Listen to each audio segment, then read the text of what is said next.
त्याच्यावर येतं. तर कालभैरव कोणाचं हे शंकराचं, आणि शंकर आपलं मृत्यूचं हे कोण करतं, शंकराच्या हातात असतं. म्हणजे बघा हे कालभैरव आणि ही क्वीन ऑफ वॉन्ड्स ही कालीमाता, म्हणजे जिथे कालभैरव असतो तिथे कालीमाता येते. म्हणजे कालीमाता आणि कालभैरव या दोघांचा पण आशीर्वाद येतोय बघा. म्हणजे डेथचं काढायला म्हणजे जे तुमच्या आयुष्यातलं सगळं जुनं आहे ते सगळ्याचा नाश करतोय कालभैरव.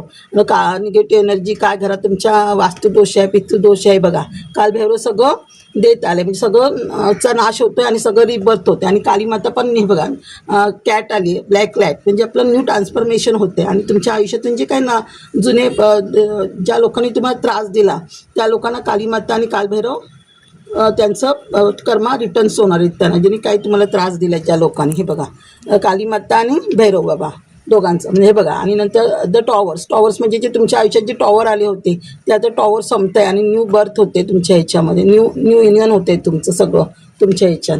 हां, आणि हे बघा हे काढायला चंद्राचं काढ.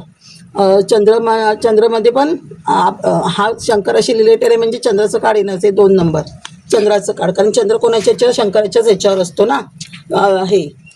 त्यामुळे हे काढ हे बघा, म्हणजे तुमच्या अगं बॅलन्सिंग होते. तुमचं जे तुम्ही विचारत होता ते विचार सोडून आता तुम्ही बॅलन्स करताय सगळं तुमच्या आयुष्यामध्ये. आणि हे बघा हे डेथचं कार्ड आहे, म्हणजे 13चं कार्ड आहे. 13 म्हणजे 134, म्हणजे हे राहूचं कार्ड पण झालं. आता कालभैरव आले तिथे राहू पण येत, म्हणजे राहूची पण हे होतं. कालीमाता आहे तिथे राहू येतो, कालभैरव असेल तिथे पण राहूचं हे होतं. म्हणजे इथे राहूचं पण तुमचं राहू पण तुमचं स्ट्रॉंग होणार इथे. हां,